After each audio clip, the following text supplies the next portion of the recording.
Esta é uma das últimas vezes em que Marilyn Monroe aparece diante de uma câmera. Aqui, nas filmagens inacabadas de Something Got to Give, ela tenta renascer, mesmo carregando um peso que ninguém via.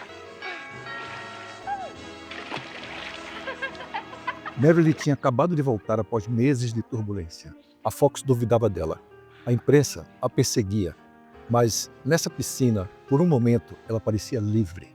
Dean Martin estava na janela, rindo e improvisando. Ele insistiu para que ela continuasse no filme, mesmo quando o estúdio não a queria mais. Ele sabia que só existia uma Marilyn. O brilho, o charme, tudo ainda estava ali. O mundo só não sabia que, meses depois, essa luz se apagaria para sempre.